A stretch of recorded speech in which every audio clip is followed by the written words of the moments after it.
All right. Is Hello, called. everyone. Oh, Yeah, if you sorry. could just hold on a second. We are live now. This is the December 21st live stream on my channel. And I have our usual panel members here. John, Blarg, Ook, Howdy. Stefan, and Neil. Hey, guys. How you Hey, doing all. today? Hello. Hello. G'day. Yeah, we And were, hello. I think Blarg was in the middle of a story and I had to interrupt him a second. But just to let everyone know, once we kind of go over the intro, I'm going to talk a little bit about Stan the Muslim and his, I guess, his claim about how much better the Quran is, specifically in terms of the global flood story. And after that, hopefully that won't take too long. We'll get to the main topic, which is to discuss the Luigi Mangione case and kind of hear what atheists plus our resident theist Neil would have to say to that. It'll be, I think a lot of people kind of worldwide are talking about this, so we can discuss it. We didn't have time last week, so I wanted to have this live stream specifically to discuss that. So that's what we're going to be talking about. But let me take it back to Blarg. Blarg, you were talking about a plane ride.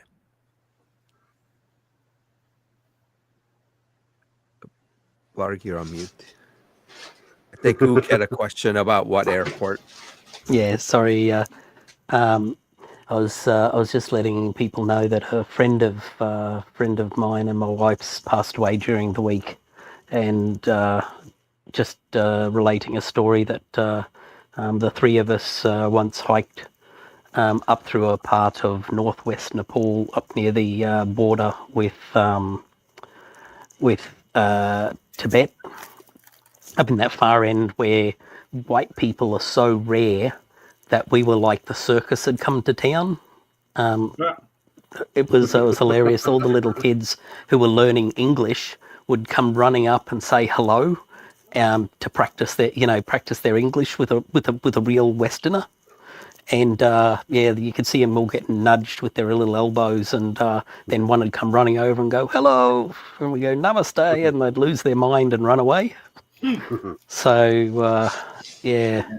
I was just trying to remember the name of the airports. I was just looking them up.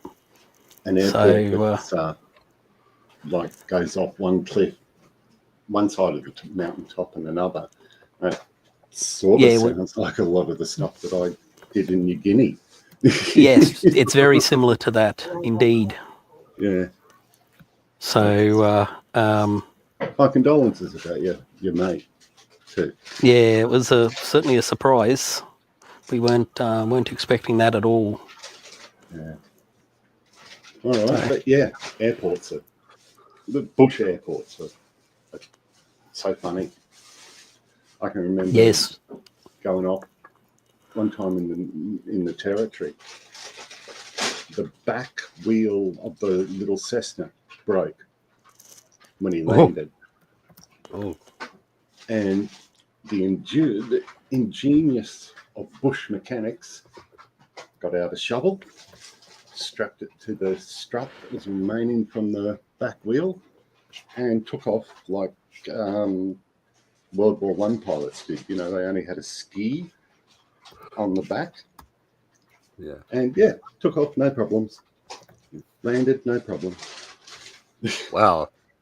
You couldn't do that sort of shit today, but yeah. That was fun. I didn't,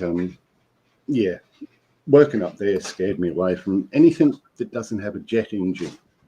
I really don't want to do it.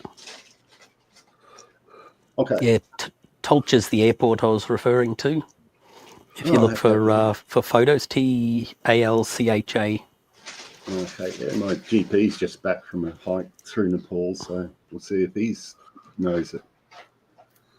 Yeah, cool. Okay, I'll shut up now.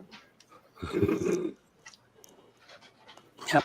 right. let you get on with it, QC. Okay. All right. So the first one, you know this guy, right? Stan 3W3H. I So his haven't seen it claim recently. is Yeah. okay. Yeah, Oh, this was on my the father was a pastor of some sort. Stan. Yep. That's him. Yep. Yeah. Yep. And so he used to be a Christian, but he's now converted to Islam, and how Islam is so much more, so much superior to what's in the Bible, and Yeah. therefore the Islam is correct. Yeah, that's a hell of a downgrade. Well, I mean, it's kind of a stupid argument, right? Oh, this other religion is bad or wrong, therefore you atheists are wrong because Islam is right. Yeah, same story, different day. Yeah. Yep. So his claim to the superiority of Islam is that in the Quran, the sun doesn't orbit the earth. Earth is not 6,000 years young, and Noah floods are not worldwide. And this thing about Big Bang of creation, all like stupid stuff. But the specific one was about the Noah's flood and how in the Quran, it's not a global flood. It's a local flood. And he had made this comment in the other video about that one guy that called in about how a meteorite that caused the global flood because it was so big. I mean, Right. Forrest and the rest of the panel completely debunked it, but he used that opportunity to say how Quran is, doesn't say anything about a global flood. So I had challenged him and said that, okay, so if it's a local flood, why would God or Allah say to build a boat and, get bunch of animals into that boat instead of evacuating, right? Because like in the real world, now that we can kind of predict disastrous weather events, you evacuate when it's so big that there's a potential loss of lives. So people evacuate. They don't, the weather station doesn't say start building your boat and collect all the animals in the region and put it in that boat. They say to evacuate. So why if it was a local flood, why would God tell Noah to build a boat? Make sense? Oh yeah. Well, as much as anything about that story makes sense. Yeah. Yeah, I mean it is so his argument is, oh yeah, all that global flood stuff is completely ludicrous. How could the entire world be flooded, and how could there be a boat that carries all the animals? So that's stupid. However, it makes much more sense if it's a local flood, and therefore the Quran is right. Maybe it's a bunker and it just happened to float. Except the Quran doesn't say it's a local flood. The Quran specifically says that it killed everyone. So that's not going to be real helpful. And so what's funny is, Stan says, well, hurricanes last a day or two. 40-day floodings means that you have nothing to come back to. So take your livestock, personal property, etc. Your attempt at linguistic acrobatics is a fail. So I have something to say to that. I do like when people complain about people not reading the Bible when they don't Quran either. So the stupid thing is, this guy claims that he's been a Muslim since 2002, so like 22 years. Nowhere in the Quran does it say that there was a 40-day flooding, 40 days of rain. That's in the Bible. That's not in the Quran. The Quran has very little specific details. It doesn't talk about the dimensions of the ark. It doesn't say how long it rained, how long the flood lasted. It's pretty vague. And so he's using that vagueness to claim that it's not as ridiculous as the Bible flood story. But he obviously is just thinking about the Bible story when he talks about 40 days of flooding, because the Quran doesn't say that.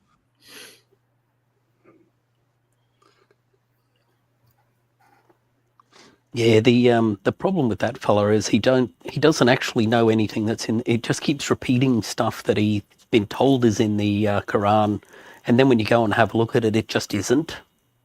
Yeah. It's basically about as close to what's written in the Quran as the person who was talking about the Ark is Africa and the Oh my God. sorry, the Ark is the period of winter and the Great Flood is the winter rains. No, And I you think just go, he said Africa is the ark and that the flood was the winter season. Correct me if Yeah. I'm wrong. Correct me if I'm wrong, but isn't Africa a little bit larger than 40 cubits?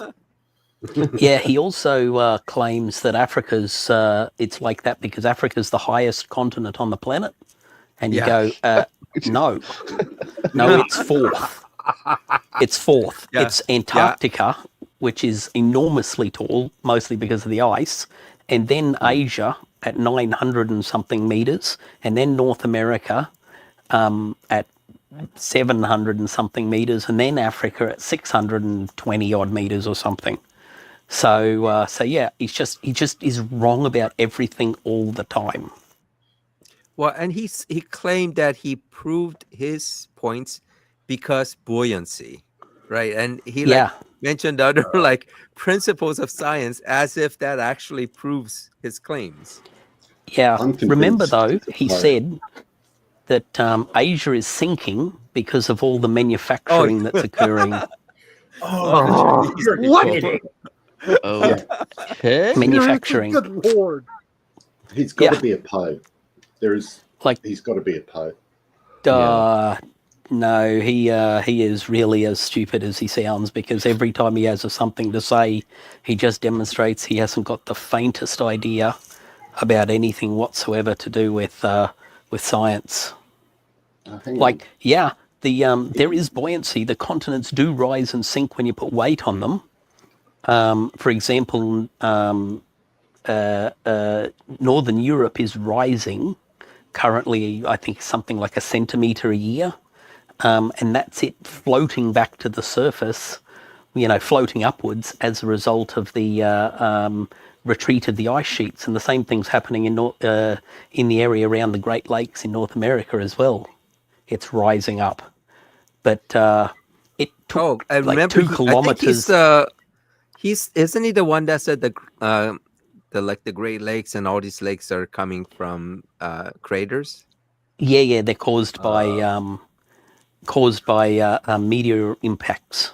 Yeah. And you just go, no, any geologist can tell the difference between a meteor impact and a glaciation event. Yeah. Glaciation leaves all the surface scraped up into giant mounds and very particular types of sediment.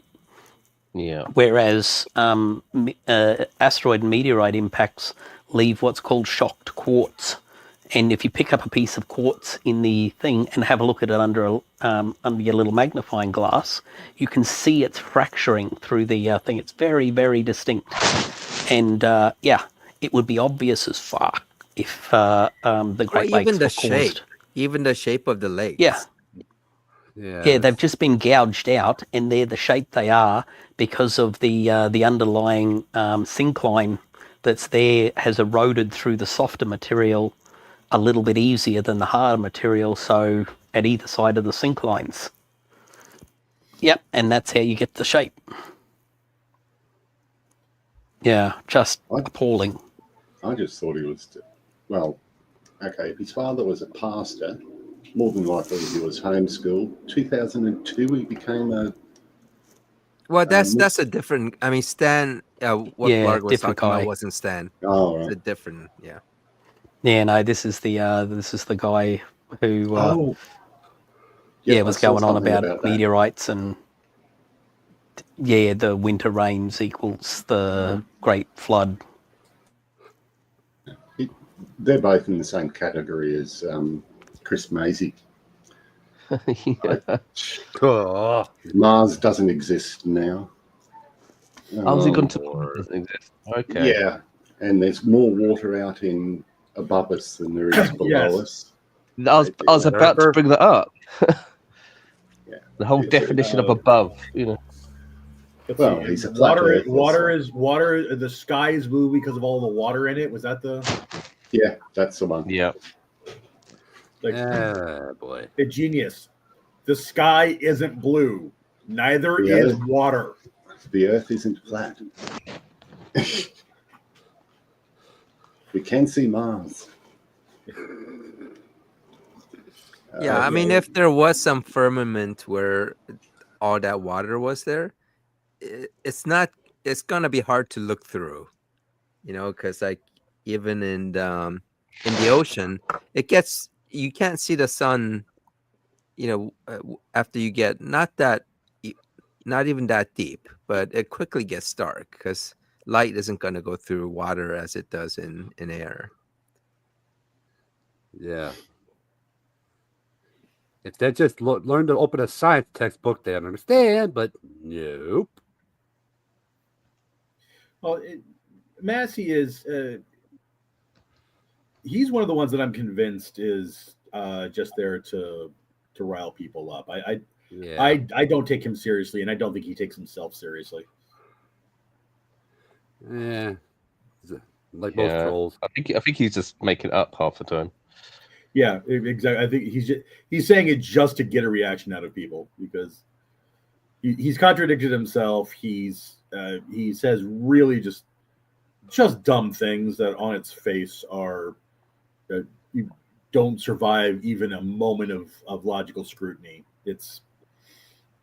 I think he's just trying to get reactions out of people.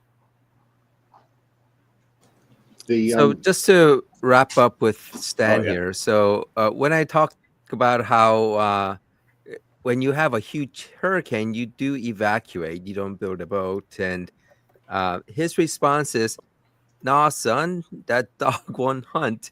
Back then, you had no hotels to evacuate to. So that's his counter argument. Hey, Stan, all the lay off the hash refugee brownie. tent cities. Yeah. Oh. Yes, all the refugee tent cities that are around the world. You can't evacuate So basically, people. since there were no hotels, it's much easier, instead of just like, carrying a tent with you, it's much easier to build a huge boat and get a bunch of animals in it. Because since there's no hotel, so it's I'm not. I didn't say it here. Maybe it's later, but I mean, maybe that's the reason why Pharaoh didn't let the slaves go. Because there were no hotels. He was just kind of feeling. He was thinking of them. Yeah. It was. And so God was thinking of. Yeah, and so God was thinking of Noah, like, there's no hotels, Noah. So why don't you build this huge ark and put some animals on it? And in fact, there is evidence of that because the top of the ark was a red roof. No. Oh, Have you dear. been stocking up on Christmas cracker jokes? Are you the one responsible for in the writing comment them? section? That's the thing. You're Crayons. making the Christmas cracker jokes. Yeah, he gets paid. Did y'all see the joke that I put into the comment section earlier? Crayons. Oh, yeah. No, before that. Oh, no. If your holiday decorations are subpar, Oh, you could say that they yeah. are wholly unacceptable. Okay, that's it. I'm no. Oh, man. That's Muting, official. muting me. My brain just crawled out my left ear and's fucked off. Yeah. Well, this put is the a tape reason down, why John. Miranda didn't show up, because she knew this was going to happen. So she made Miranda, an excuse. You suck, John. I'm so sorry. Oh, blah. Much like Santa's helpers, I've been elfish. No. I'm going for a toilet. I have nothing to say to that. No. All right. So, All right. so I do bring up this, like, the Quran doesn't mention anything about reigning for 40 days. So I challenged him to give me a verse from the Quran that supports what he says, where it says that it's a local flood. So he can't actually, like, argue. So his response is, just, hey, Quran got it right. It was never a worldwide flood, even though, as Plauder pointed it out, there's nothing specific in the Quran that says that. So when I challenged him to give me a verse from the Quran, he gives me a verse from the Bible. It's Jeremiah 8:8. So he does. I really don't think he's ever read the Quran. He can't, and he definitely can't, get a verse from it to quote it. So because because all he knows is the Bible, he brings up Jeremiah 8:8, and he claims that he was a Muslim since 2002. Yeah. So I'm that's wondering if where I ended. I'm wondering, and I say this with a sliver of actual seriousness. I wonder if he's a false flag. I wonder if he's there to make Muslims look bad. Yeah, I mean, he never could really defend, That's a possibility. at least specifically. He never defends the Quran, except this thing that he says over and over about, the sun or the earth going around the sun, and the flood, and it not being a flat earth. I mean, all those are like the same thing over and I over. say the same thing about Chris Massey. It's like half the time I'm like saying, well, are you deliberately trying to make Christians look like idiots? I got a theory or a hypothesis about Chris. Looking back on the old shows, does everyone remember a caller called Chuck from Hawaii? He's just started calling back in. Oh, yeah, he was on the other day, yeah. Now, the stupid shit that he believes is almost the same as Chris Massey's bullshit, and they both live in Hawaii. I wonder if Chris could be... Wait, Chris lives in Hawaii? Yeah. Oh, that's interesting. Well, I didn't know that. In his first couple of profiles he kept saying he lived in Hawaii. Oh, wow. And when he declared that he was going to sell all his goods and live off the land and all that, he said, it's easy to do. I'm in Hawaii. Food grows everywhere. On one of the throwbacks where it was Chuck, but he wasn't from Hawaii. He was from some other state at that time. Yeah, but if you type in Chuck Hawaii into the AXP site, you'll get all the ones. And yeah, there's two Chucks. Someone from Arizona, I think, and then another guy. But I think it's the same Chuck. It sounds the same, and he was a lot more mellow, I guess. But he was kind of saying the same things that Chuck from Hawaii says. Yeah, the Chuck from Hawaii is the one that thinks there's no manufacturing done in England, in the UK, and that science was invented by the British. He hates the Well, English. most of that's true, but Yeah. I mean, it's pretty bad. Oh, sorry, we sidetracked again. Stories. All right. Well, so let's shift for the rest of the show. We have about an hour, and we can talk about Luigi Mangione. So for people who might not have heard him, I presume everyone on the panel has heard of him, right? little bit. A I had little to bit, look yeah. him up. Anyone to not look him heard up. of him? Yeah, I'm familiar. Okay. Well, so what he did was he shot an executive, I think the CEO of United Healthcare, which is one of the biggest. Allegedly shot. Yeah, sure. Actually, that's a good point. It is allegedly shot in the sense that Luigi Mangione has pleaded not guilty to that. But the alleged crime is that he snuck behind that CEO as he was going to a convention or maybe like an investor convention, but he got behind him and shot him, I think 2 or 3 times. I think 3 times, because the bullet casing specifically had engraved on it. I think, was it deny? I can't remember what the 3. Deny, something, depose. Hold on. Let me What just look it was- up. Yeah, it was kind of it was very specific. I hear it all the time, but I can't remember right off the top of my Delay, head right now. deny, and Oh. the third one possibly depose. Why can't I like that book. Yeah. Yeah, but it seemed very specific to kind of the issues with healthcare. So after that shooting, and also the other thing was like the shooting was done with a 3D printed gun, so that it couldn't, it doesn't have a serial number, it can't be traced. Oh, by the way, yeah, it did say delay, deny, depose. So, and also I think he had like built a silencer, and this guy, Luigi Mangione, I think he went to or graduated from an Ivy League school. So, and he comes from actually a very wealthy family.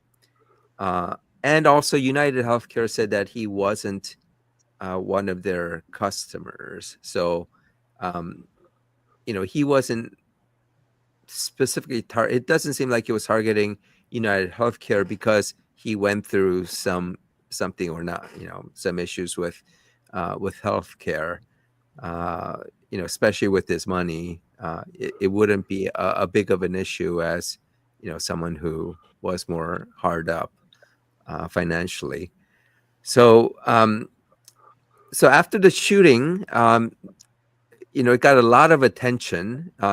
He was caught on video doing the shooting, and so they were able to trace him, and they traced him to like a youth hostel. Let me see. Let me give it. So so this is the picture. Why doesn't my cursor show up? Yeah, so this is a picture of If I'm not Luigi. mistaken, he was. Oh, go ahead. I'm sorry. Yeah, no, go ahead. He really does look like a Gyllenhaal, doesn't he? Yeah, a little bit. Yeah, actually, yeah. This photo, Yeah, right? It definitely looks like Jake Gyllenhaal.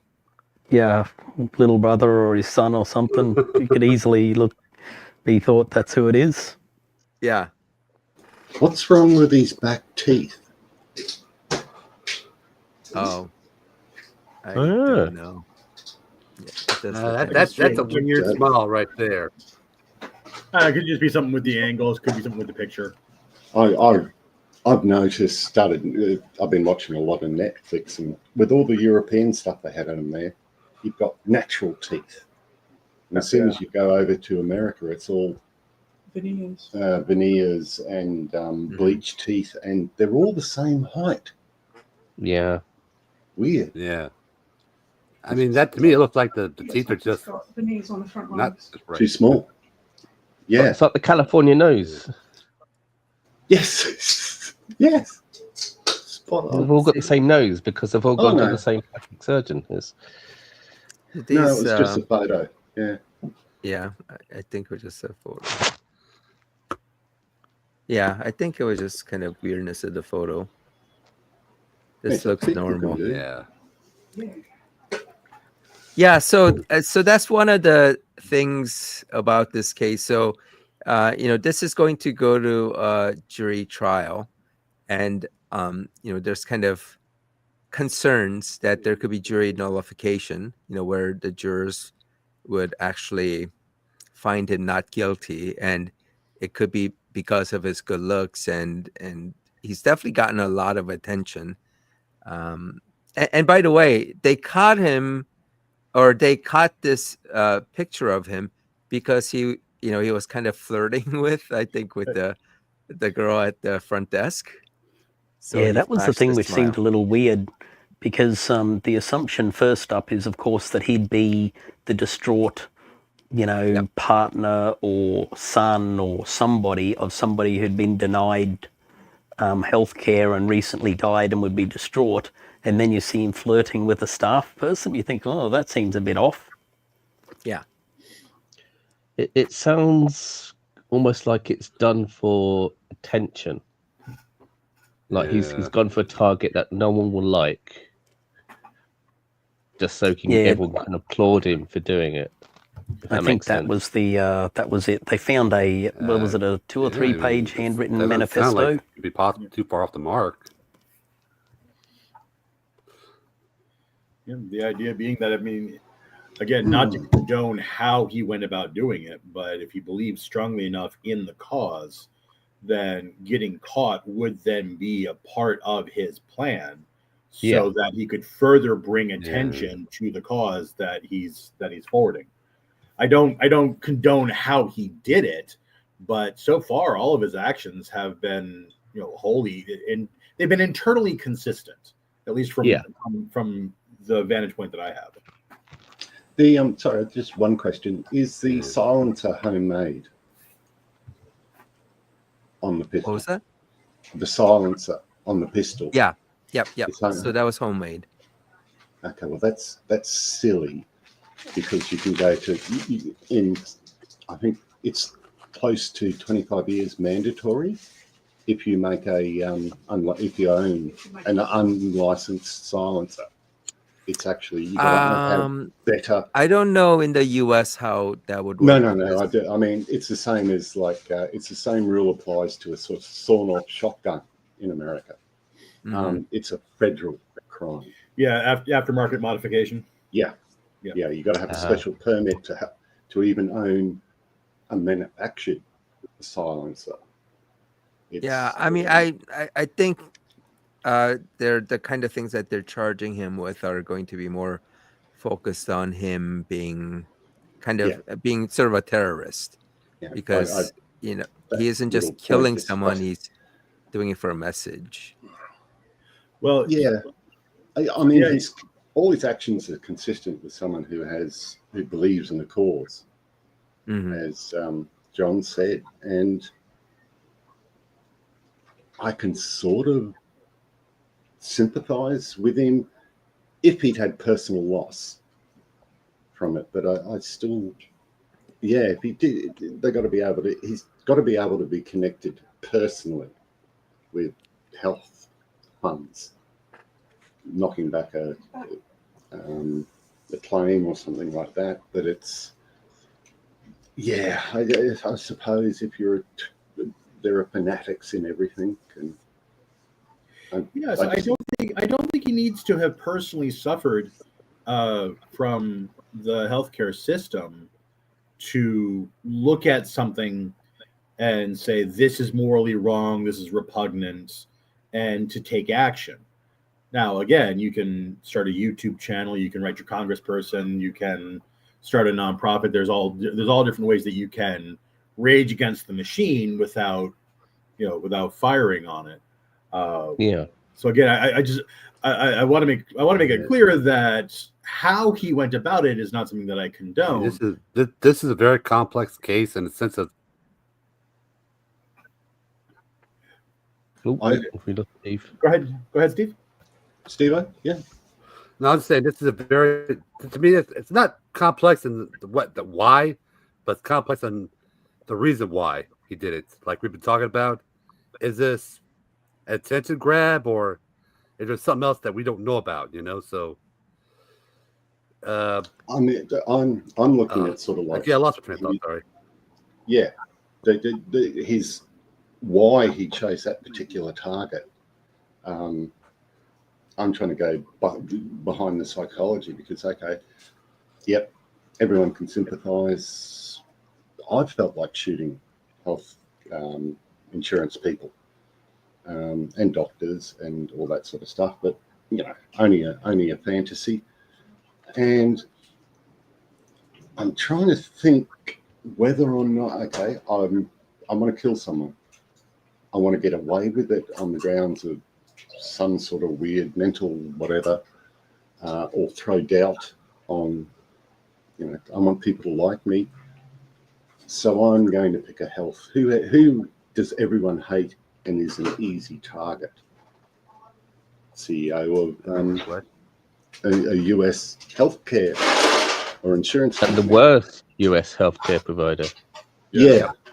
So it's, I sort of go, I'm thinking of why, for fame, for whatever.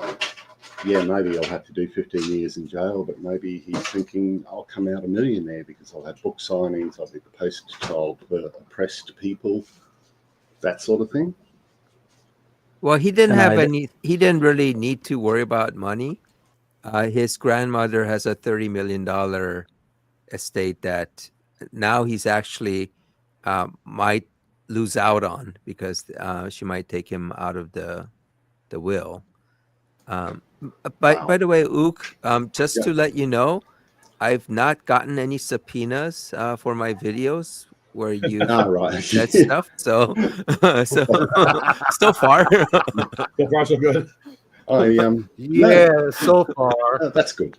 But if you had, you mightn't be able to say it anyway. Yeah. You might be under a gag order. Evidence. But but I did want to say that I agree with what you're saying in terms of like I think the defense would be different if he was if he had someone close to him who suffered because of a healthcare issue, and it doesn't have to be necessarily United Healthcare, but there are plenty of people who have suffered because of issues with how the healthcare companies are really there to dole out the care in a way that's most profitable to them. So they're not there trying to save as many people as possible. They're trying to make as much money as possible. Yeah, but the fact that it comes from money is even more disturbing.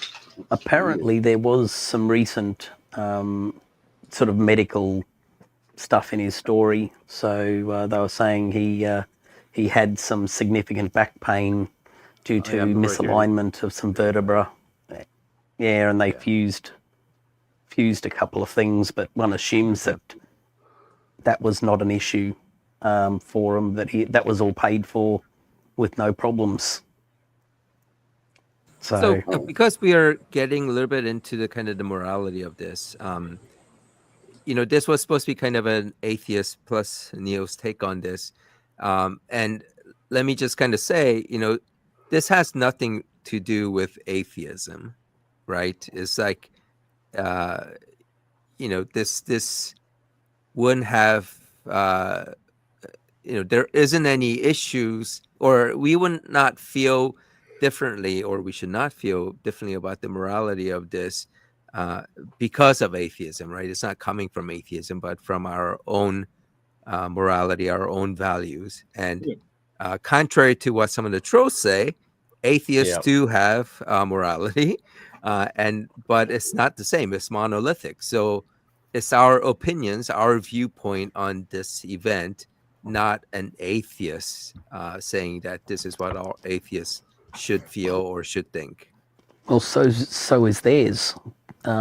You've got Christians who support gay people, and you've got Christians who want them locked up. Or as taken on dangerous to as society, that sort of thing. or castrated or something. Yeah. Yeah, so it's not exactly like they're following the Bible for their morality. They're just picking their morality and then making the Bible say what they want it to. Yep.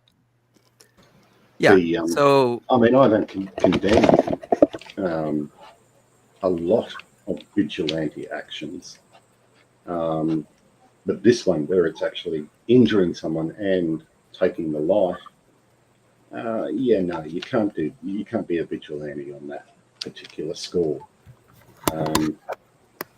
As much as people can sympathise with it, yeah, no, that's too far. But I suppose I have a somewhat flexible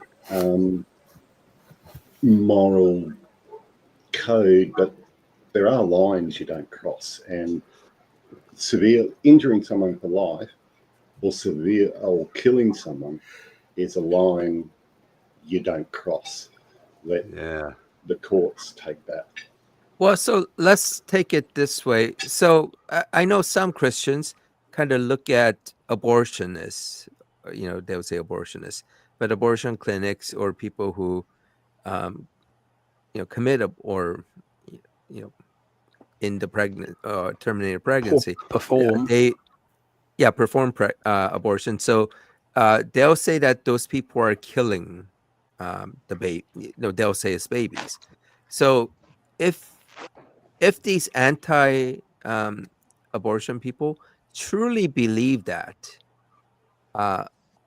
that's something where, it's, like a Holocaust is happening. So if you truly believe that, you should, as a moral person, do everything, including, committing or breaking the law, etc., to stop it. We know at least a high, probably 99% of these anti-abortionists do not think that, right? They don't think it's actually babies getting killed, that abortion is different, because they, the most they do is they go and like picket abortion clinics and harass women who are going through, probably the toughest decision of their lives. It's easier for them to harass these women than to actually, go and do what you should be doing if there were people getting killed. So if you take that logic, if you actually thought these healthcare companies are literally killing people all the time, not just one or two people a year, potentially tens, if not hundreds of people every day getting killed because of how, they remove access to healthcare.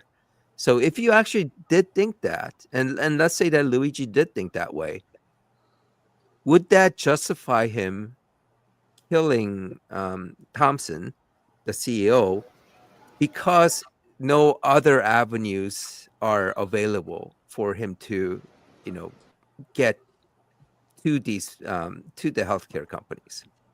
Well, they appear to see it like the morality of it is relative to how innocent, in quotation marks, the victim is.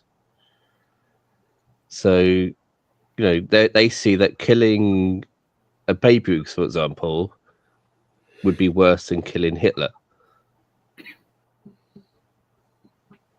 Even though there's no real difference. You both, it's both murder, it's both whatever. They see one murder is better than another murder. I think that's how they'll justify it. Yeah. I would push back on the notion that he had no other alternatives. There are certainly now, to take a look at your example of abortion and abortion clinics. There, if you remove the doctor, and again, I'm not suggesting that it's acceptable to do this, but if you remove the doctor, you're removing the person that's directly performing the action that you perceive as being murder. Whereas if you're killing his CEO, that man gave directives that went to senior vice presidents, that went to vice presidents, that went to directors, that went to this, that went to that. There's so many other ways. There's so many avenues and so much bureaucracy involved that's baked into that system that, and this is going to sound terrible, but yeah, that CEO is gone, but it didn't change. It didn't stop anything. So that's where I don't think that's not true.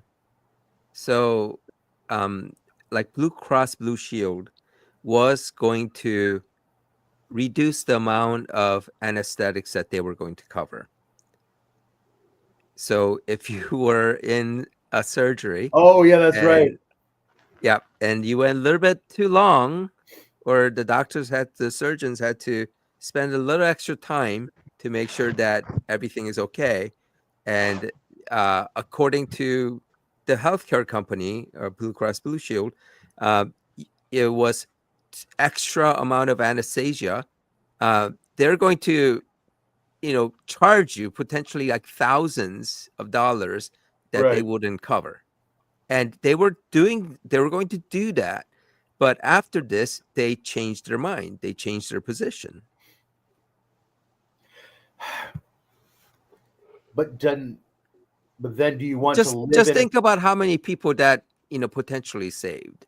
Because sure. I mean, what happens is that it's not that people necessarily die from not getting healthcare. Sometimes it's about them not being, like, they might decide, well, I can't afford that surgery because I know that the anesthesia is going to be longer than this, and the healthcare company won't cover me, and I can't afford to have $10,000 of debt, so I'm just going to skip that surgery, and then they die, right?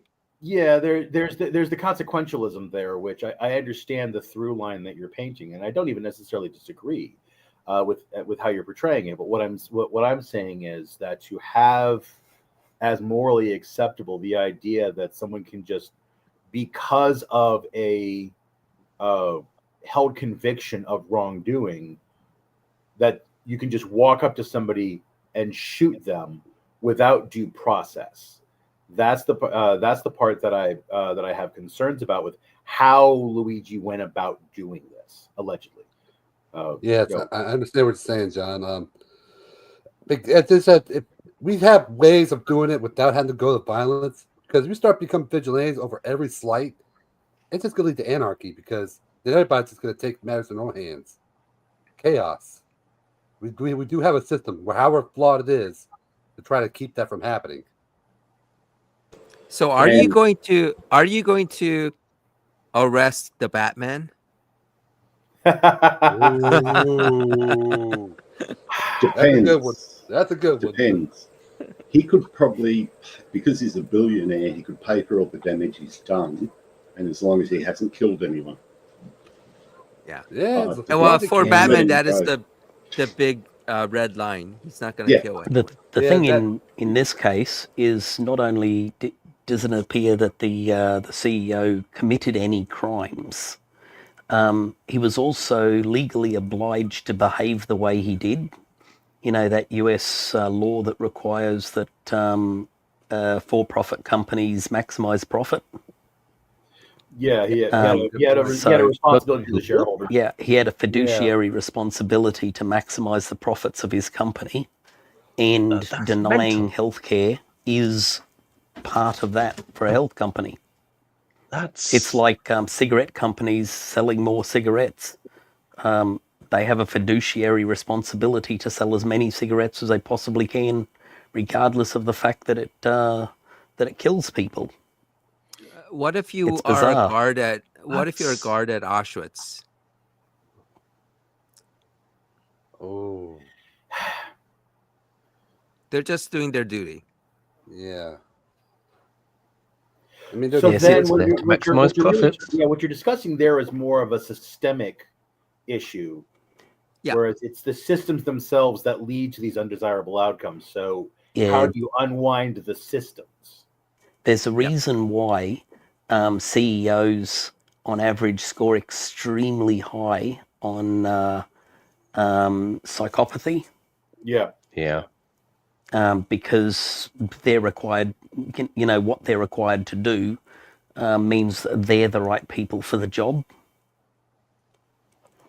And so, yes, as a result, you can sleep comfortably at night knowing that you've sent millions of people to their death by selling your products, or you've denied a kid coverage for a treatment that might have saved them. Yeah. And by the way, let me It's just also. Oh, up you go. Good.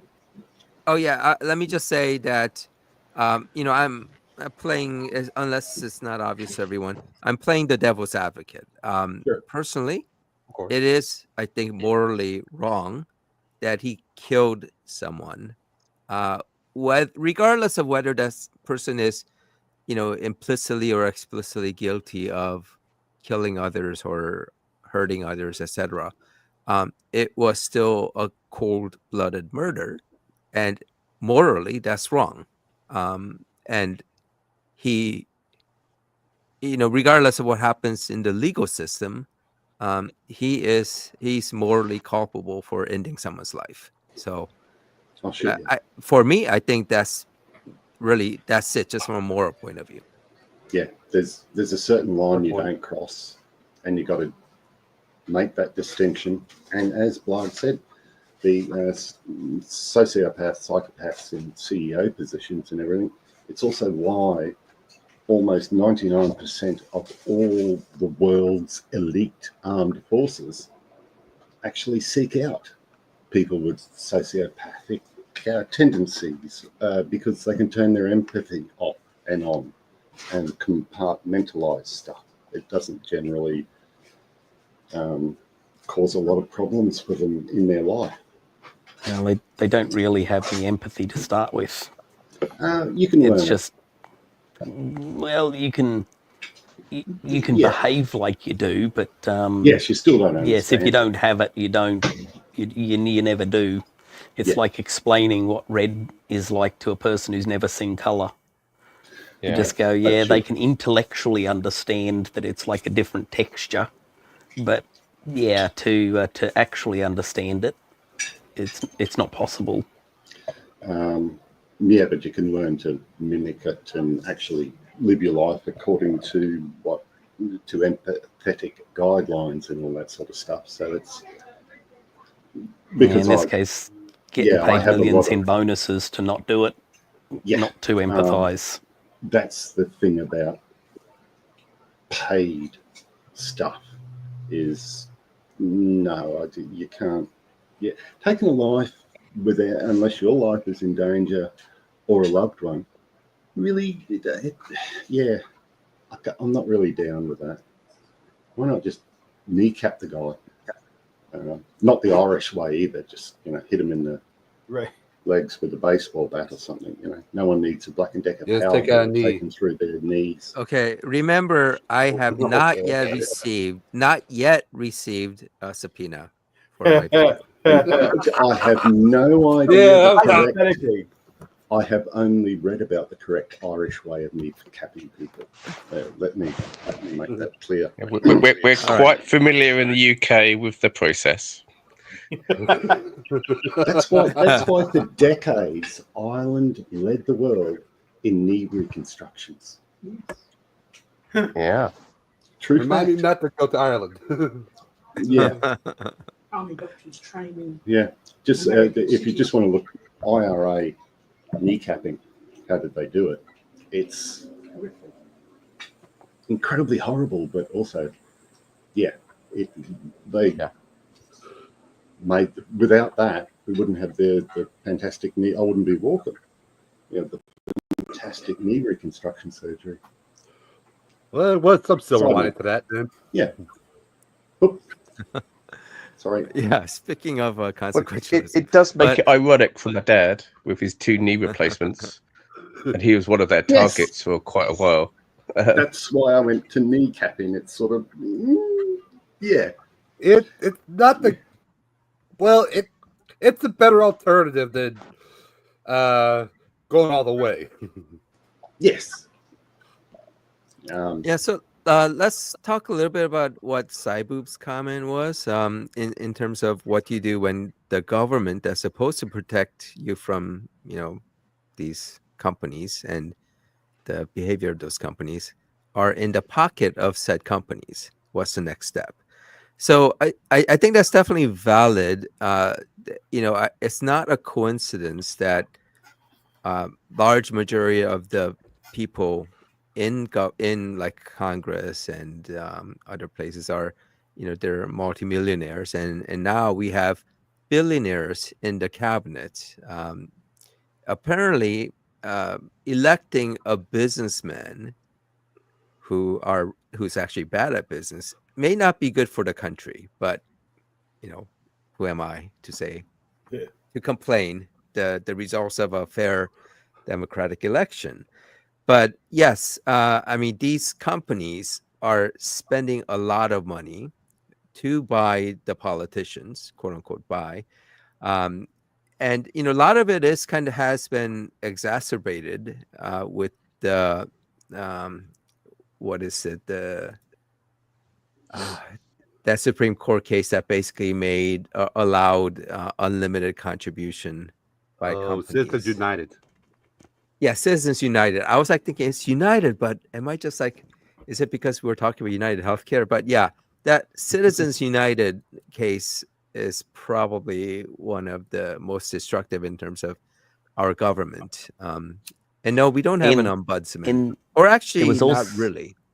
There was also the one that made companies a person for the perspective of free speech as well, and declared money free speech. So, yes, companies can speak by giving money. Yeah, just ridiculous. It is rather interesting that conservatives. That's part of the Citizens United case. Yeah.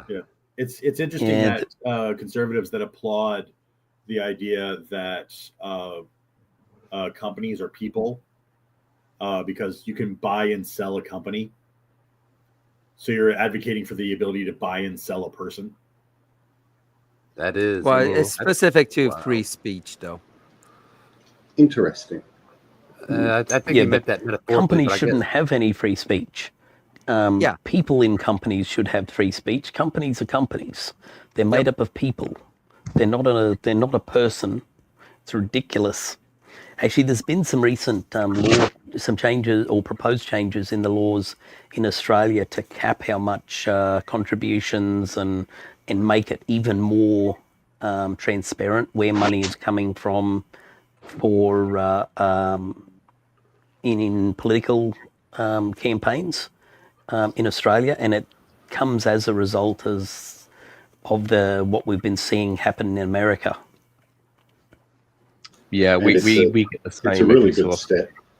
Well, do you guys have ombudsmans over in Seppo Land? I don't think so. Like a consumer advocate who overlooks an industry. Yeah, so there was I think a department that was set up. I think Katie Porter was the one who was going to run it, but the Republicans basically just shut it down. Because that's sort of the last step for most Australians. And I think the UK is the same. They have ombudsmen. We took it from the Westminster. We've got ombudsmen. They're not as needed as much now. We've got a lot more consumer protections. Yeah, but they we still mainly the good work they do in Australia is for pensioners, setting power bill caps, and health sort of stuff, plus other things like superannuation, whether you can get it in and out. They actually, before you get your own lawyer and pay for everything, you go to them, and they actually are part of the government, a watchdog for whatever, telecommunications, power and energy. There's different ombudsmen you can go to, and if they get enough people complaining, things do slowly start to happen. As Blythe Yeah, said, we also have the ACCC yeah, that takes large companies to court. Like just recently, they've taken our two largest supermarkets to court over deceptive advertising, and they also they beat up was it Ford and Holden, and most recently Mazda for unconscionable conduct under the Australian consumer law. yeah, and they also companies who import overseas companies. If you sell the goods in Australia, are actually bound by Australian consumer laws. So that's a good thing. The side note: did you know that the poor Americans cannot get the Suzuki Jimny, the new one, and people in Europe can't buy it either? Oh, It failed the safety test for the US. Yeah, well, that would be entirely unsurprising because it's built under a really old design. Yeah, but they're cool. Well, they are cool, but they like of all the new cars you can buy today, they're probably most likely one to kill you. Well, they do tend to tip over, but that was I'm well, if surprised you're they're gonna not die, legal. you go out. going into Sure. the pub car park at Magnetic Island in your little old Jimny. Stick it Well, in neutral, if you're rip the gonna go handbrake out, on, you go out in and style. pull it. There you go. It's true. Tip it over in the car park and get out. Yay, fun. Yeah, we see quite a lot of those getting around here. They are like a demented mountain goat on crack for four-wheel driving. They're just so much fun. But yeah, the reason you don't wear a seatbelt in the Jimny is so you can jump out of it quick. We've also, Australia has, home of all things mad, they've put there's a company, I think in Melbourne, who's putting superchargers on them. So, something to look forward to. Well, like I said, go big or go home. Yep. Yeah. So by the way, I was wrong not without about disclosures, Saibu. Are Australian representatives allowed to accept corporate money donations? Not without full disclosure. That's what we're really trying to tighten up here. Yeah, really creating tighter and tighter amounts about what can be donated from whoever it is. so We've got the technically in same the in US, the UK.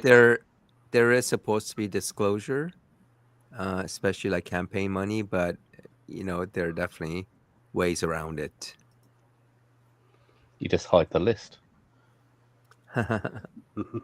You publish it where no one can see it, Yeah, killing, it crosses a line for me. You just, yeah. As I said, I do have, a movable moral code somewhat, but there are lines you just can't. No. Having said that, I can imagine myself at some very low point in my life, or in the future I'm talking about, is just, no, but I'm going to make this person's responsible for that and horrific thing. No, I still don't think I'd do that. No, I think and trigger warning, I think I'd top myself before I'd kill anyone else. This seems like a selfish act, killing someone you blame for all your troubles. Yeah. Seems like, nah, can't do that. Okay, I'll be good. Yeah, we don't need any. Well, so I was just going to correct what I said before. So I had said it was some department that Katie Porter was running. By the way, if you haven't seen some of the videos of Katie Porter kind of dressing down different corporate representatives, CEOs, etc., definitely worth looking It is her a up. thing of beauty. Yeah, she's got skills. I've seen her talk. Yes. I've got a new when she brings out her little whiteboard, then you know you're in trouble. That's when you know just go home, take the loss, walk away. She's one of those, is she? Oh Just yeah, get up and walk out.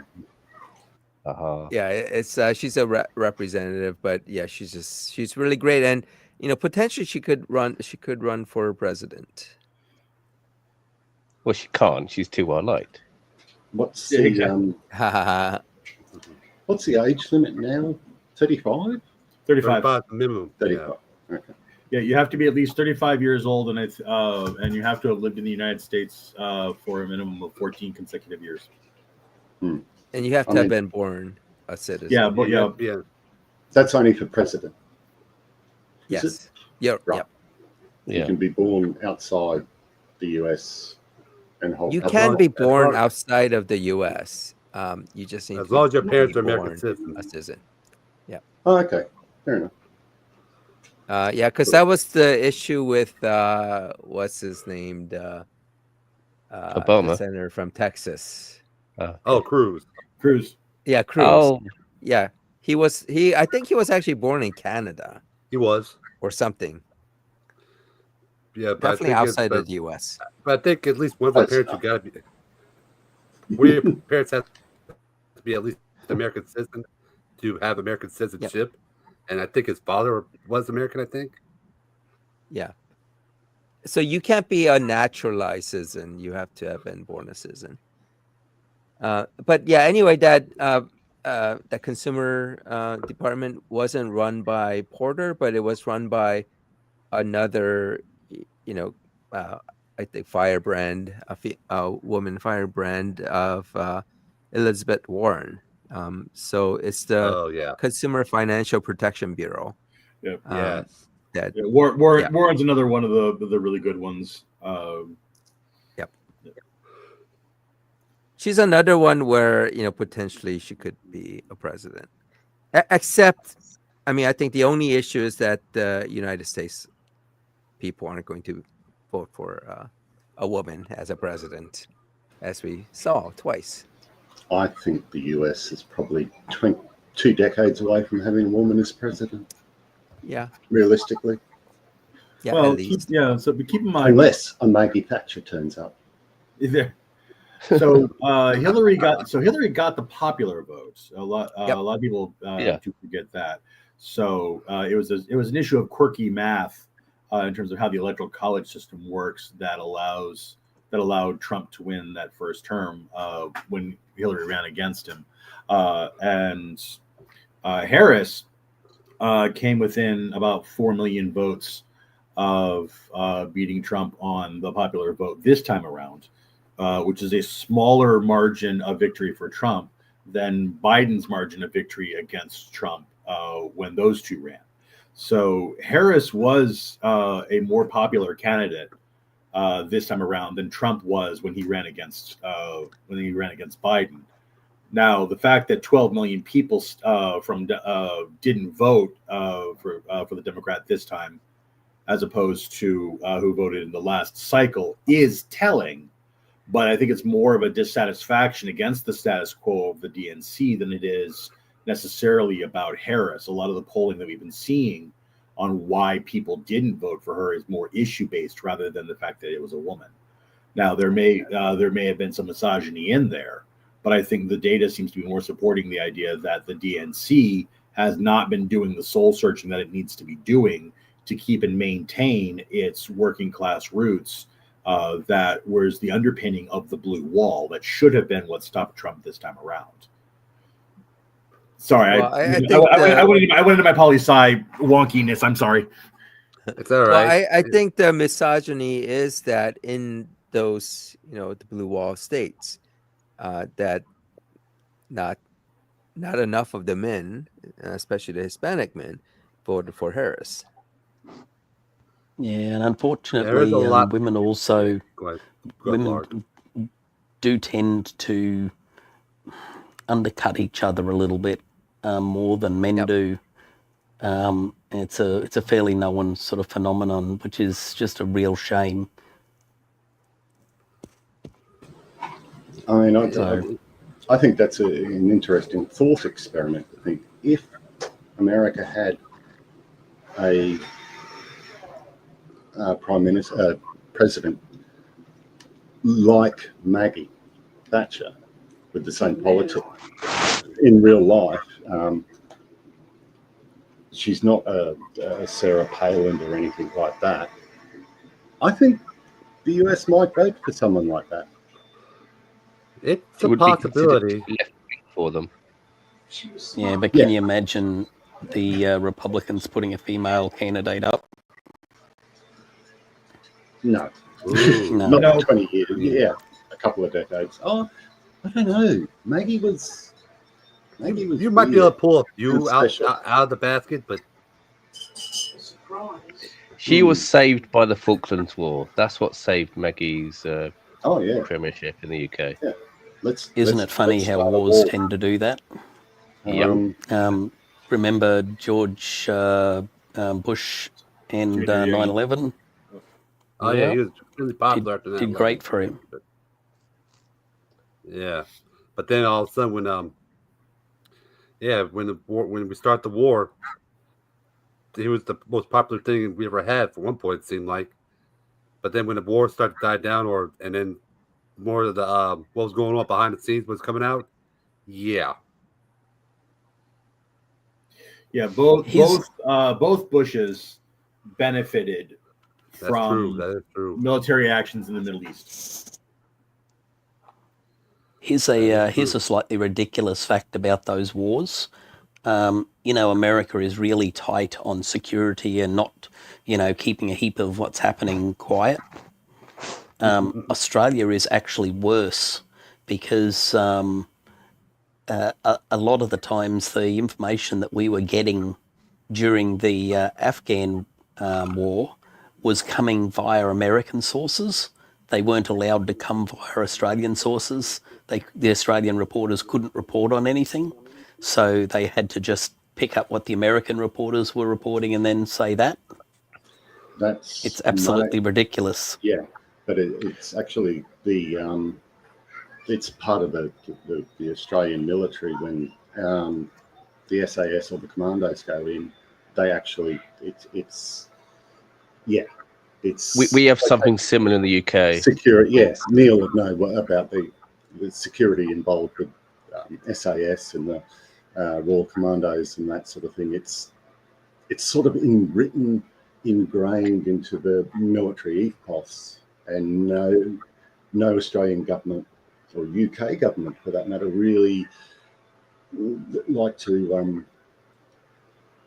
we won't touch the that. official secrets law, because it's a strange thing, but Australia has incredibly strict censorship when it comes down to the Special Forces Act. Well, just military generally, they've just been making it tighter and tighter each time there's something happening. Yeah, like their what is it? They tried a decade ago to try and censor the internet, and now Murdoch's trying to do the same again, because basically Netflix is affecting his pay-per-view TV channels. Strange. Hey.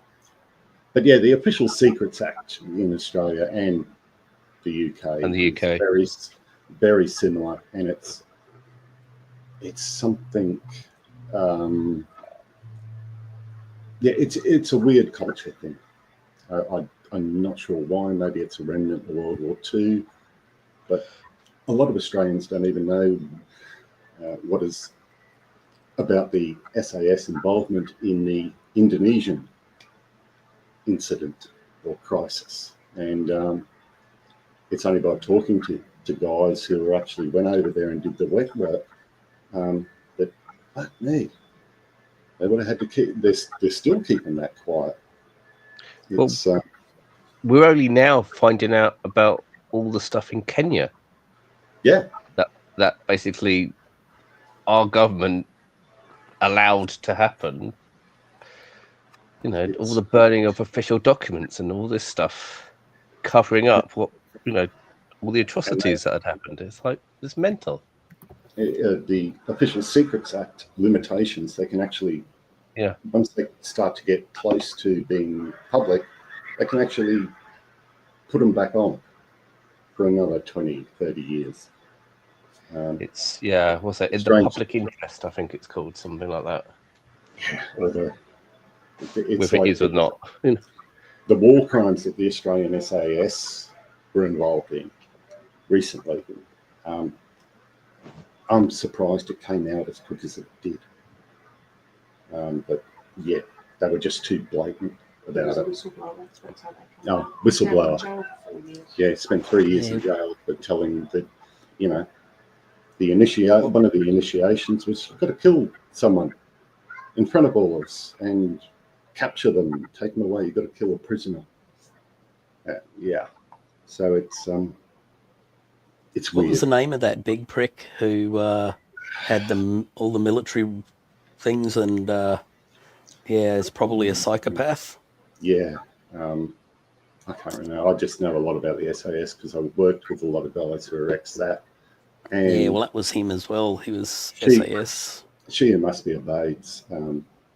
Father was in the military, and the person who was considered the best, the most perfect Australian soldier ever, Murphy, what was his name? John Murphy. John Murphy.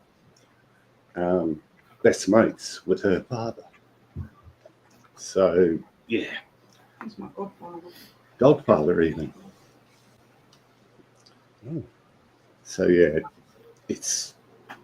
I like the elite Australian forces, and I want them protected, but sometimes it goes overboard. You can't really break the Geneva Convention. You have a legal obligation, a moral one as well, if you're in the armed forces, to not obey what you think is an unlawful order. Yeah, isn't it? I think the Canadians are worse at that. Yes. From what I understand. Yeah. They're basically all the worst things. You know, you always hear that the Canadians have done it, and it's like, what? The nicest people on the planet, and they're the ones doing all the secret war crimes and whatnot. Well, I just linked it back to morality. It's sort of like, yeah, there are kill for your country, but don't. Yeah, it's moral flexibility, if you will. But yeah, there are some things you just don't do.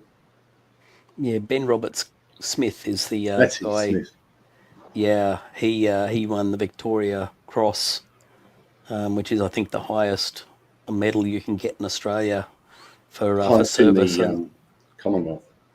Yeah, and then next thing they're like, he might have been involved in some unlawful murders of prisoners. So that all went to shit. Oh, she's finished it. Apple turnover. She's here.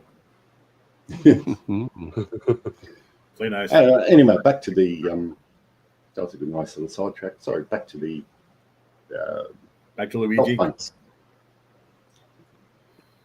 Right. Yeah. So I think in the final few moments, I want to talk about the upcoming or potential trial of Luigi Mangione, because there obviously is going to be a trial.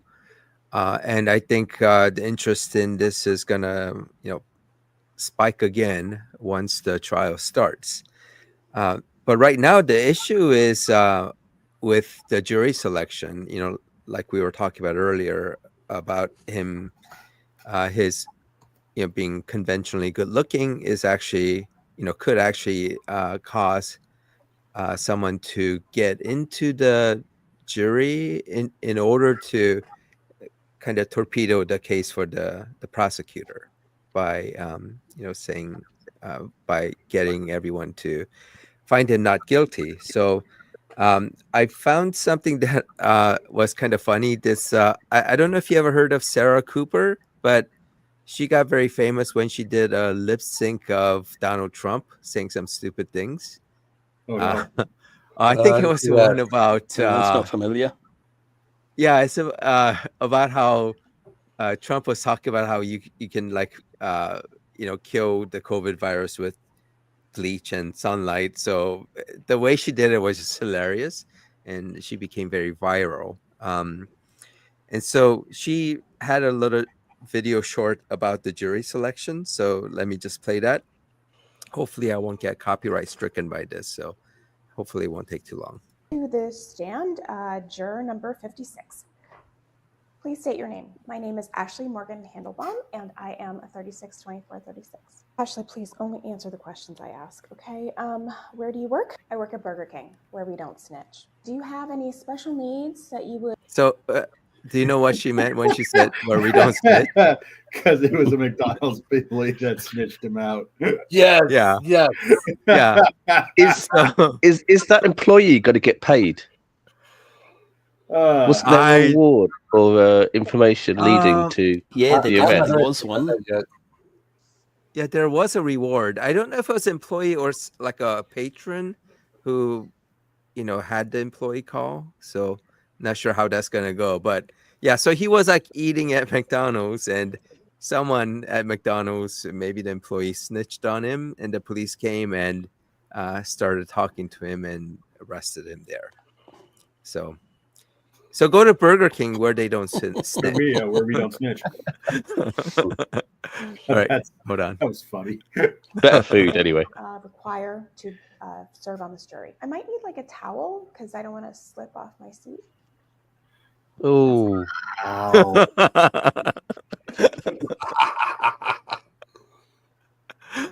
right. Nice. You're dismissed. Oh, she didn't pull the punches there, did she? Yeah, I know. Do you know Mr. Mangione? No, I've never seen him before at all. Okay, great. Do you know anyone else in the jury box? No, but I will say that all the women in the jury box are kind of bitches and crazy. Dismissed. Juror number 52. My name is Tiffany and I am a Sagittarius. Great. This trial is expected to last for 2 months. Is there anything about the length or scheduling of the trial that would interfere with your ability to serve? No, I am totally free, completely single, and I am double jointed. Do you have any Yes. Oh man. Oh my gosh. That's a place to all these personal women or financial problems that would prevent you from serving on the jury? Nope, I have no STDs and no student loans. Okay, you're dismissed. I work at Starbucks and I get free lattes for life. Dismissed. My name. All right. I'm sensing a theme. Yeah. So I think there's a couple more. My name is Nancy Parker, and I owe you one, buddy. Okay, juror number 82. Have you ever been convicted of a crime? I was once accused of being like too good in bed. Have you ever asked anyone to commit a crime on your behalf? I did once ask this guy to murder my puppy. Juror 7000, please take the stand. My name is Edith Graves. Great. Do you know the defendant? No, dear, I do not. I do not have the internet or the television or the YouTube. Amazing. Is there anything about the charge itself that would interfere with your ability to be impartial?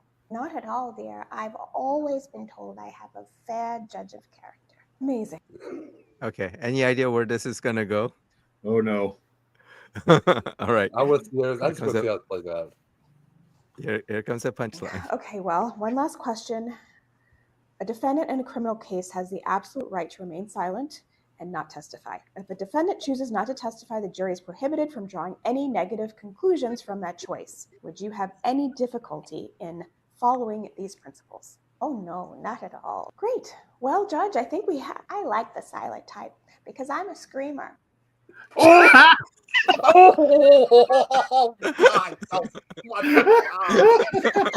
Oh no! All right, I gotta track that down. There's a couple people I know that need to see that. Okay, a moral question or a moral quandary for people. How would you handle it if your neighbor had a girlfriend who basically could be heard across the road and down the street 3 houses away when you're having sex? Okay, I'm definitely not gonna get warrant for this, right? Well, now we have next week's topic. I'd suggest couldn't work congratulations out cards Put cards of congratulations in the mailbox after every time. The idea we of once did that cards. when I was first living in London to neighbours who were quite loud. We basically the whole block, as it were, signed a congratulations card. This happens with them. Used to. I mean, I couldn't be more happy that someone got cancer and he's moved now. But it used to happen there about every second night, to the point where they're about 5 meters away, the bedroom window, and to the point where I started wearing headphones for everything, because I take the headphones out. What the hell is there a Husky being murdered somewhere? Oh no, it's them. I'd walk out the back and see everyone else in all the surrounding houses. The males would be looking around going, what the fuck?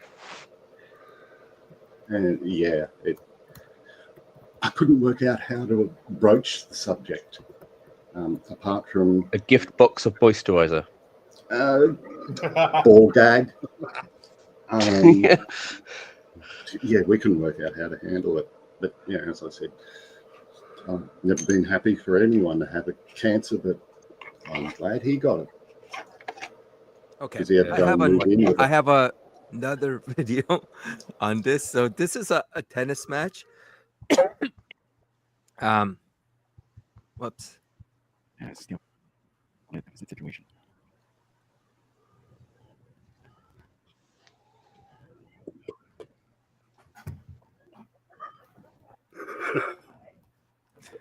Can you hear what was in the background?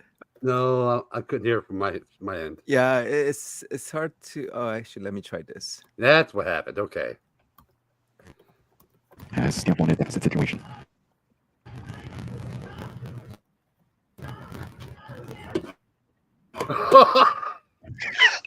I could hear that. Yes. That's why he was smiling. Yeah, so their tennis match was interrupted by a woman, shouting, yes, yes, yes. So it's a couple having very loud sex. Yeah, actually, this shows here. And what's funny is, like, at one point, TFO, he's one of the stars, tennis stars, he says, oh my God, it can't be that good.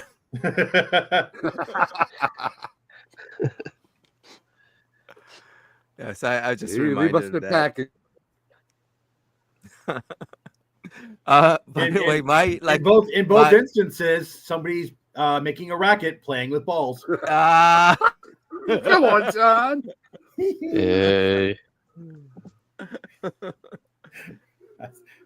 I'm okay. We started with a pun. We could end with a pun.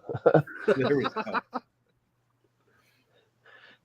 So my first experience with this is like when I was my first year at university.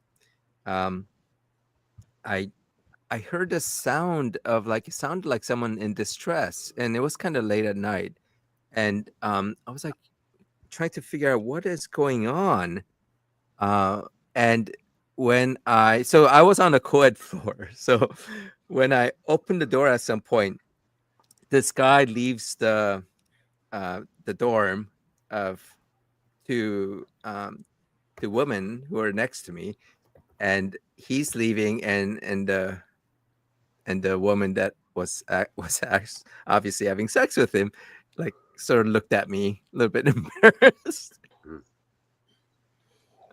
But it was like, at first I couldn't figure out what was going on. It was just like, so in those times I didn't have too much porn, so it's why you should always have a ball gag ready. Oh, jeez. Not the solid ones, the ones with the holes through them. Helps breathing easier. Not that I know how to use them. Yeah.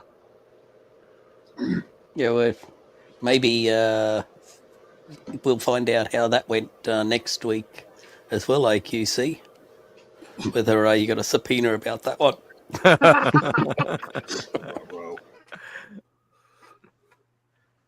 Yeah, every time I go check the mail, I'm like, what am I going to get here? Another thing I heard about that's rather good, if you revenge, if you want, and mind you, I have never tried this, allegedly. Mr. Muscle. Do people know what Mr. Muscle is? It's yeah, we have that. a very caustic oven cleaner. Spray on oven cleaner.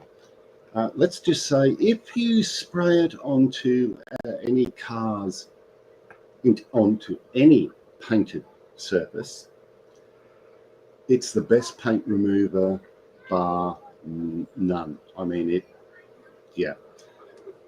will, without even any scraping, just run water over it. It'll take it back to bare metal. Mind you, if you don't wear gloves, it'll turn every single fingernail on your hand completely black for about 2 months. I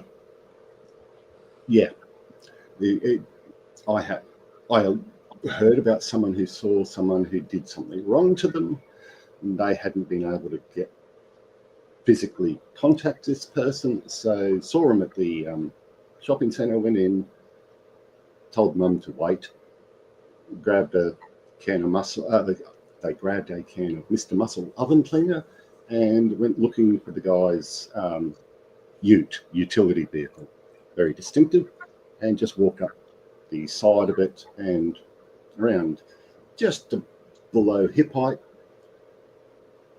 walked down the length of the car with the spraying Mr. Muscle, and then walked off, dropped the offending tin in a bin quite a while away, and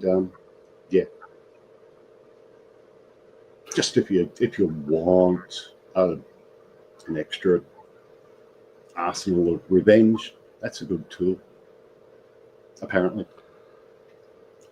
Unfortunately, we don't have that around here, so. Any good? I think in the US it's called Easy Off. Yes, Easy Off. Yeah, that's it. Well, that's what it's called here. Okay. Yeah, it works a treat. I mean, if you're going to try and repaint a car, cheaper than paint stripper.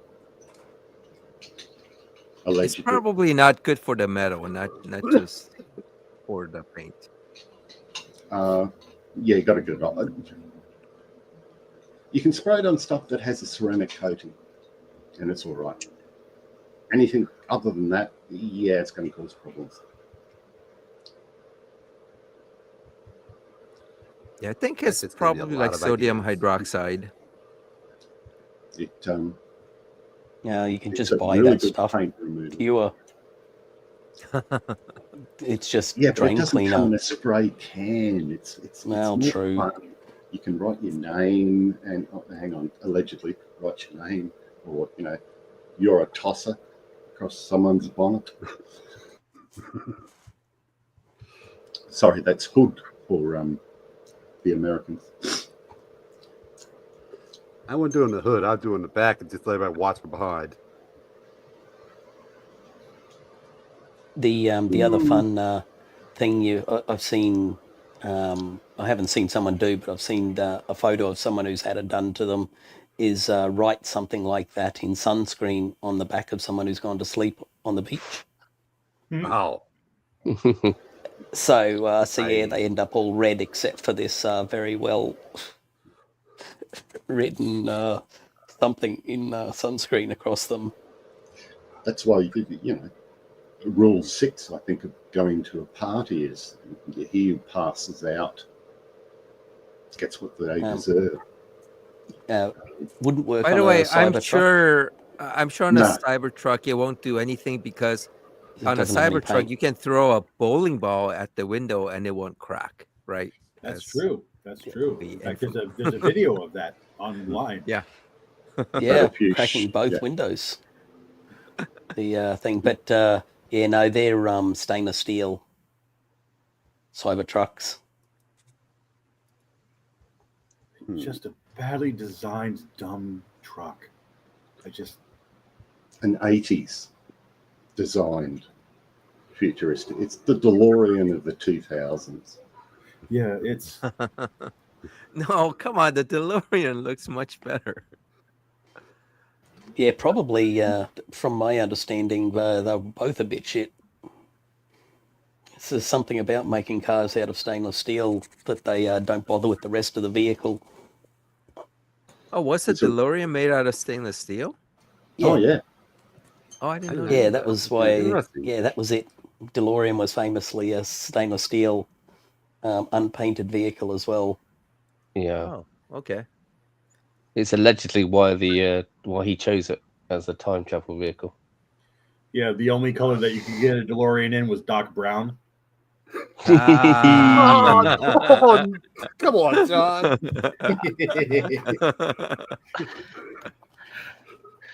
Y'all hadn't heard that one before? No, I First time I hadn't. heard that one. Oh, I'll hear it again next year. hang on. There you go. The Suzuki Jimny. I just read somewhere to get it back into Europe and the USA. Suzuki's looking at an electric motor in it.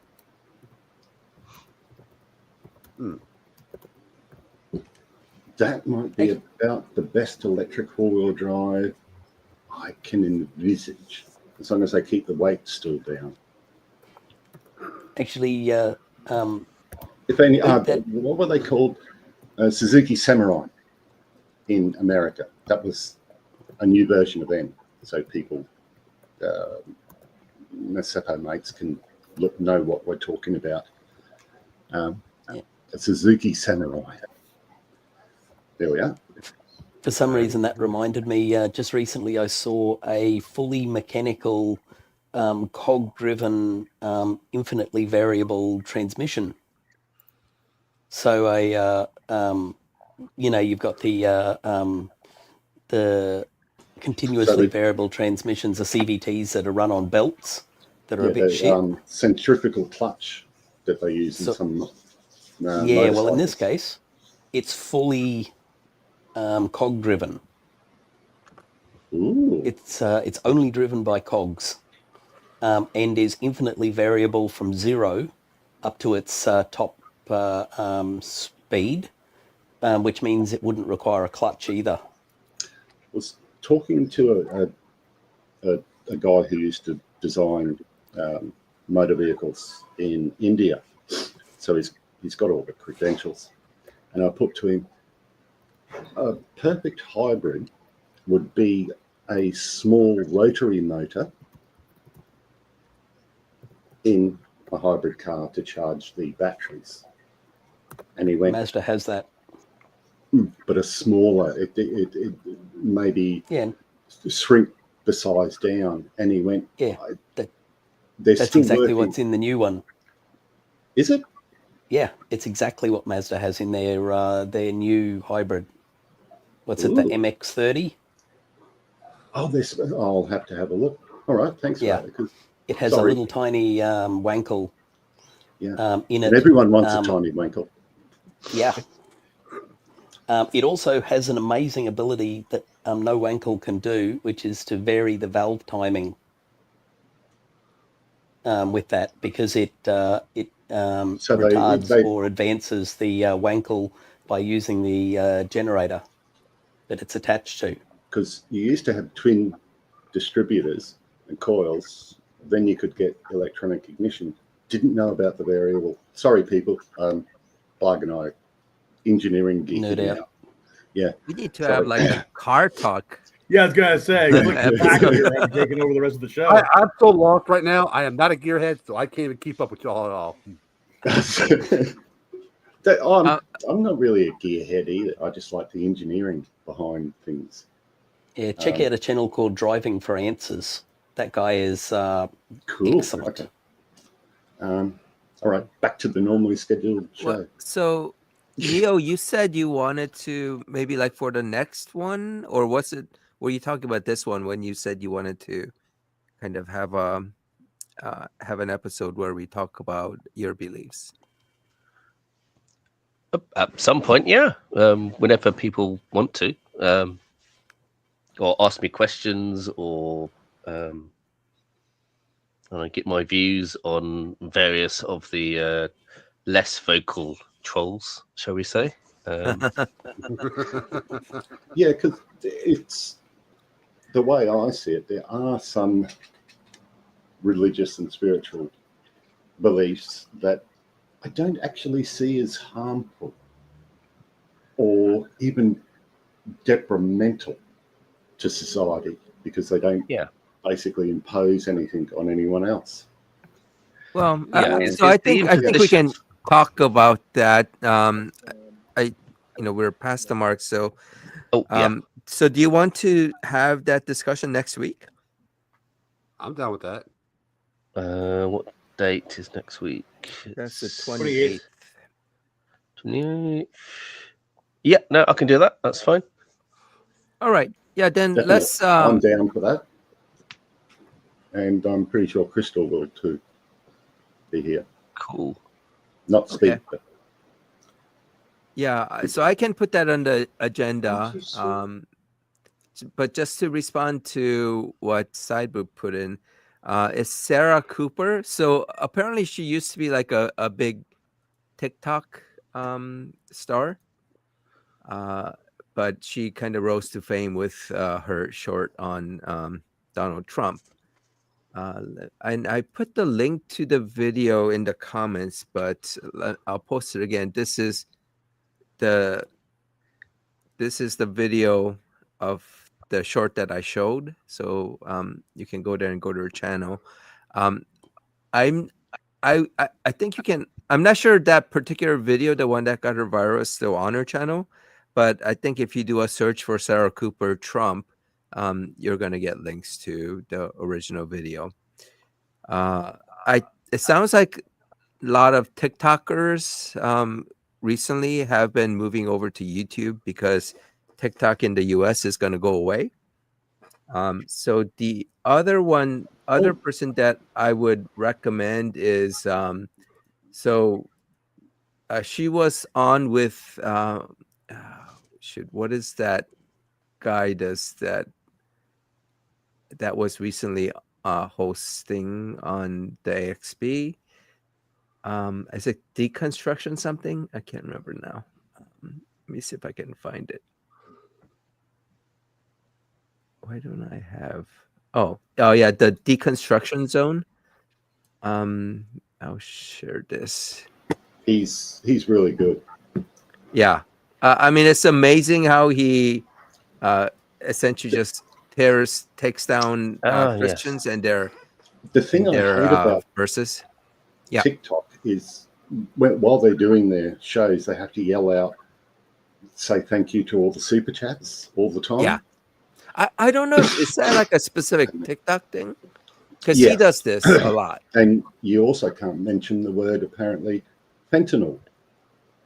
Oh, okay. Don't get taken down now, but and you can't say like kill or so. That's where unalive comes from TikTok. Thanks for saying that. Then, Ook, and that's gone and stuff this video up there. Well, I said it earlier, so you can blame me for that. If that's the case. If you can wave through it, it's still good. By the way, so Leaving Faith is the co-host he had, where she I think had like a big TikTok,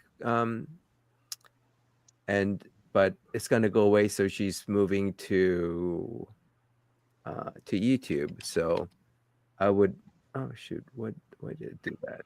Your sins. We still have trials and tribulations. Yeah, so this is her channel. So she only has like 640 subscribers.